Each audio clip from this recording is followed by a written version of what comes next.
Hi friends, எல்லாருக்கும் வணக்கம். நான் தான் உங்கள் பிரியா. இந்த வீடியோ என்னென்னு பார்த்தீங்கன்னா, இது ரொம்ப நாளுக்கு முன்னாடி எடுத்த வீடியோ தான். என்னோடய பழைய மெமரிஸ் எல்லாமே வந்துட்டு உங்கள்கிட்ட காமிக்கணும், உங்கள்கிட்ட சொல்லணுன்ற ஒரு ஆசையினால் ஒரு பழைய வீடியோஸ் எல்லாம் எடுத்து நான் உங்களுக்காக வந்துட்டு ப்ரெசென்ட் பண்ணிகிட்ருக்கேன்.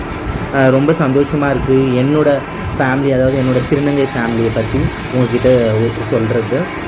இது என்னன்னா வந்துட்டு வண்ணாரப்பேட்டையில் சிவசக்தி அங்காளம்மன் சொல்லிட்டு 2019 கட்டப்பட்ட ஒரு கோவில். அம்மாவை ரொம்ப அழகாக செதுக்கியிருப்பாங்க. நம்மளுக்கு மனிதனுக்கு நவத்வாரங்கள் எப்படி இருக்கோ அதே மாதிரி அந்த அம்மனுக்கும் நவத்வாரங்கள் இருக்கும். அம்மாவுக்கு கையில் மோதிரம் போட முடியும், கால் கொலுசு போட முடியும், மெட்டி போட முடியும். அந்த மாதிரி அமைச்ச ஒரு கோவில். அது யார் வந்துட்டு அந்த கோவில் அமைச்சாங்கன்னா, இங்கே நின்றுட்டு மரியாதை பண்ணுறாரு இல்லைங்களா, மாலை போடுறாரு இல்லையா, அவர் பேர் வந்துட்டு பெருமாள். அவர் வந்து 1 year ஆனிவர்சரிக்காக 2020 சுதா மம்மி வந்துட்டு எங்களோட ஃபேமிலியில், அதாவது எங்களோட சிஸ்டர்ஸை, உங்களோட பொண்ணுங்களை எவ்வளோ ஃப்ரீடமாக, திருநங்கைகளில் நிறைய அடக்குமுறைகள் அப்படியெல்லாம் நிறைய பேர் கேள்விப்பட்டிருந்தாலும் அவங்க எங்களை எந்த அளவுக்கு ஃப்ரீடம் கொடுத்து நாங்கள் வாழ்க்கையில் முன்னேறதுக்காக எந்த அளவுக்கு அவங்க வந்துட்டு பேக் போனாக இருந்திருக்காங்க, எங்கள் கூட எப்படி வந்துட்டு நிறைய விஷயங்களை எங்களை செய்ய விட்டுருக்காங்க. இந்த அளவுக்கு நான் காஞ்சனா, பிரியா, நமிதா, அப்புறமா ரகசியா, அந்த மாதிரி நிறைய சிஸ்டர்ஸ் நிறைய ஒரு ஃபீல்டில் இருக்காங்கன்னா அவங்களோட ஃப்ரீடம் தான் காரணம்.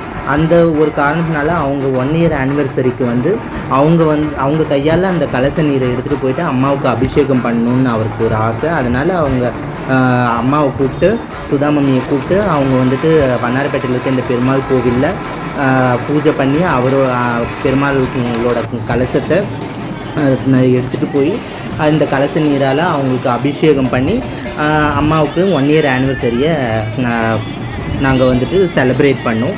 அப்போ வந்துட்டு பக்கத்தில் இருக்கவங்க வந்துட்டு நம்ம சுதா மம்மி பக்கத்தில் இருக்கவங்க தீபிகா சித்தா, அவங்க வந்து சுதா மம்மியோட தங்கச்சி, அவங்களுக்கும் பரிவட்டம் கட்டி மரியாதை பண்ணாங்க. நடுவில் ஆனந்தி அம்மா வந்துட்டு கோவில் ஆரம்பித்ததுலேருந்து அவர் கூடவே தான் இருக்காங்க. அப்போ வந்துட்டு சுதா மம்மியும் அவங்களும் சிஸ்டர், அவங்களும் வந்துட்டு கூட நின்று கேக் கட் பண்ணணுன்றது சுதா மம்மி காசு. அதனால் 3 பேரும் ஒன்றா சேர்ந்து கேக் கட் பண்ணாங்க. இப்போது அவர் பெருமாள் இருக்கார் இல்லைங்களா, சிவசக்தி பெருமாள், அவருக்கு தான் கேக் ஊட்டுறாங்க. அம்மன் ரொம்பவே அழகாக இருப்பாள். எல்லோரும் பார்க்க கண்கோடி வேணும். ரொம்ப அழகாக முக லட்சணமாக ரொம்ப சிரிச்சுக்கிட்டே இருப்பாள். ரொம்ப சந்தோஷமாக இருக்கும். அம்மா கேக் கட் பண்ண உடனே எனக்கும் நமிதாவுக்கும் கேக் ஊட்டுறாங்க, அவங்க பொண்ணுங்கன்னு சொல்லி. அன்றைக்கி நாள் ரொம்ப சந்தோஷமாக போச்சு, ரொம்ப பெருமையாக இருந்தது. அந்த சந்தோஷத்தில் சுதா மம்மியும் தீபிகா சித்தாவும் சிஸ்டர்ஸ் 2 பேரும் அங்கே ஒரு டான்ஸும் ஆடினாங்க. அதுக்கப்புறம் அவங்க அன்னதானம் ரெடி பண்ணியிருந்தாங்க. நான், அப்புறம் நமிதா, தீபிகா சித்தா 3 பேரும் வந்துட்டு அன்னதானமும் ப்ரொவைட் பண்ணி எல்லாருக்கும் கொடுத்துட்டு அங்கே அப்புறமா டான்ஸையும் போட்டுட்டு சந்தோஷத்தோடு வீட்டுக்கு கிளம்பி வந்துட்டு ரொம்ப சந்தோஷமாக இருந்தது, மன நிறைவாக இருந்தது. ஆனால் இது வந்து ரொம்ப லேட் அப்டேட் தான்.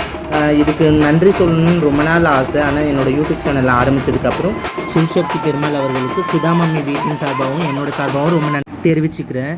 இந்த அம்மா இப்படி தான் இருப்பா. அம்மா ரொம்ப அழகாக அலங்காரம் பண்ணியிருக்காங்க பாருங்கள். இந்த அம்மனோட அருள் எல்லாருக்கும் கிடைக்கட்டும். எல்லோரும் பார்க்க வேண்டிய கோவில். நீங்கள் எல்லாருமே போய் அந்த அம்மாவை நல்லபடியாக தரிசிக்கணும். அந்த அம்மாக்கிட்ட எல்லாருக்காகவும் நான் வேண்டிக்கிறேன். எல்லோரும் நல்லபடியாக இருக்கணும். Thank you so much.